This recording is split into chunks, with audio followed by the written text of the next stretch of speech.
them before. So first of all, what is glaucoma? Well, a glaucoma is an eye disease that damages your optic nerve. So obviously in our body we have a lot of nerves that have a lot of different functions, and one function of the optic nerve is that it supplies visual information from your eyes to your brain. And according to the World Health Organization, glaucomas are the second leading cause of blindness, and it usually results from an abnormally high pressure inside your eye, and this continued high pressure inside your eyeball can actually erode or destroy your optic nerve tissue. And if you don't have that nerve tissue, then there is no way for the information that your eye to see to be transmitted to brain, hence loss of vision and maybe eventual blindness. If this is caught early, you may be able to prevent vision loss, but is glaucoma curable? No, not at this point in time. So let's moving back to glaucoma. What is glaucoma? There are 5 major types. The first one is the most common, called open angle glaucoma. There are no symptoms other than gradual vision loss, and it can be very slow. The second type is angle closure glaucoma, where there is a sudden blockage to the flow of your aqueous humor, which is the liquid inside your eyeball, and this may cause severe, quick, and painful increase in pressure. It is a medical emergency, and you would need to seek medical attention immediately if you experience symptoms such as severe pain, nausea, and blurred vision.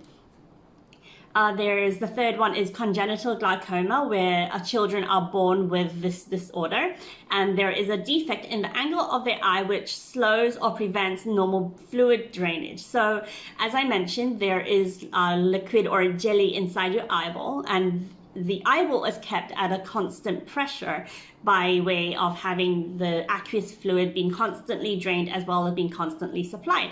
So when there is a blockage, a partial or complete blockage of this aqueous humor, that causes the pressure to build up and thus may lead to optic nerve damage. So some of the symptoms of congenital glaucoma include cloudy eyes, excessive tearing, sensitivity to light. The fourth type is secondary glaucoma, which is often a side effect or injury of another eye condition such as cataracts or eye tumors, hence the name secondary glaucoma. And it may also be caused by medicines such as corticosteroids, and surgery as well, but it is a very rare cause. The last type is normal tension glaucoma, where there is no increased pressure in the eye, but the optic nerve is somehow damaged. The cause is unknown, but one factor may be an extreme sensitivity or a lack of blood flow to your optic nerve. So, as I mentioned earlier, the cause of a glaucoma is increased pressure to the eye, and with the aqueous humor in your eyeball, it is constantly supplied in the back of your eye, and it fills the front, and it is drained through channels in your cornea and iris. So the cornea being the covering of your eye, if you want to think of it like that, and the iris being the colored part of your eye. If there is a blockage or obstruction, the natural pressure, or also known as intraocular pressure, IOP, may increase, and this increase in pressure can damage the optic nerves, which can then lead to loss of vision. The cause isn't always known, but there are some factors that are believed to cause glaucomas. These include dilating eye drops, so eye drops which make your pupils larger to increase the amount of light in your eye. There's another factor may be blocked or restrict drainage in your eye. The long-term taking of medications such as corticosteroids may be a factor. Poor or reduced blood flow to your optic nerve, as well as having high or elevated blood pressure, because obviously if you have high blood pressure, this affects how the blood circulates in your body, and it can also increase the pressure around your eye area. So some of the risk factors of glaucoma are age, as many of us may already consider eye diseases to be aging diseases as well. So as I mentioned, age. So people over 60 are more likely to develop glaucomas, and the risk does increase slightly with every year. Your ethnicity also determines your risk factors for glaucomas. So those of African and Asian descent have a higher risk of developing glaucomas. So the ethnicity factor can be quite large for some ethnicities. For example, African Americans, their risk for glaucoma starts to really increase when they are actually 45 instead of 60. So it is important to take into account your own genetic makeup when it comes to degenerative diseases. Oh no, glaucoma is not really a degenerative disease, sorry. It is, but it is still important to remember that ethnicity sometimes does affect your risk of developing certain diseases. That's better. Okay, so another risk factor is if you have or have had existing eye problems such as chronic eye inflammation, thin corneas, or if you have had physical injury or trauma to your eye. Another one is family history. So if you have a history of glaucomas, then you may be at a higher risk of developing glaucomas yourself. And your medical history, so some non-communicable or NCDs such as high blood pressure, heart disease, and diabetes. Now, I think diabetes is an important NCD to consider, especially in Malaysia, where we do have one of the highest rates of diabetes in the Southeast Asian region.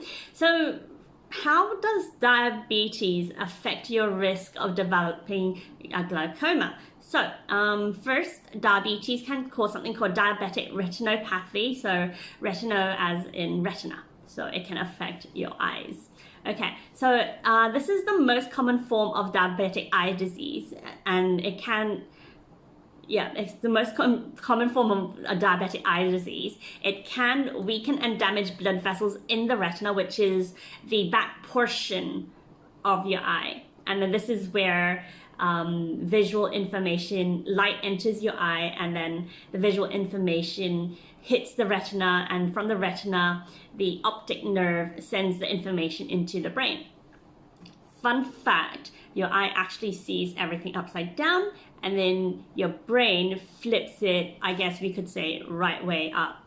I put that in inverted commas because if you think about it, maybe the right way up is actually upside down, but our brain is great. Okay, anyways, so with the weakening and damaging of blood vessels, theoretically, it's thought to cause neurovascular glaucoma, which is the abnormal growth of blood vessels in your eye.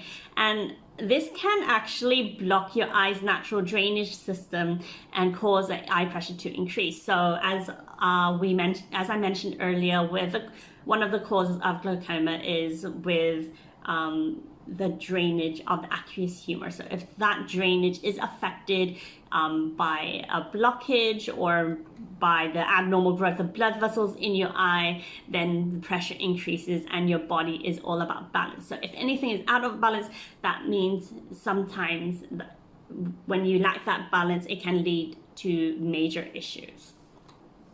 Another theory is that the high blood sugar itself could be a direct cause, and having a high blood sugar consistently without treatment or without maintaining a normal blood sugar, it can increase something called a glycoprotein called fibronectin, cause fibronectin to form in your eye, which can then block your eye's natural drainage system. And this particular eye disease, diabetic eye disease, or diabetic retinopathy, it usually affects those with long-term diabetes. So if you have a history of diabetes, or if you have had it for a long time, I'm sure your doctor would have discussed with you your options when it comes to eye health, because that is definitely one of the things that you really want to keep around for your quality of life.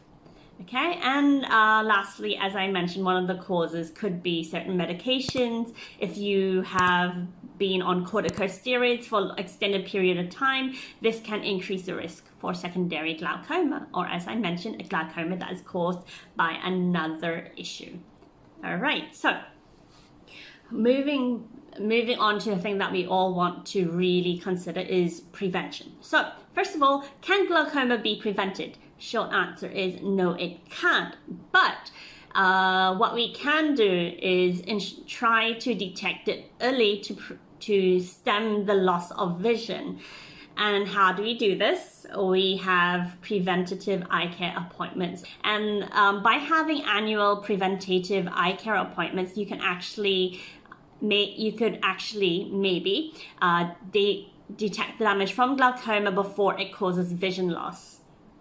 So in closing, definitely, even if you are not of a older age, get your eyes checked regularly or yearly. And as mentioned, early detection is the best way to prevent future sight loss. So thank you so much for joining me today, and we will see you again soon.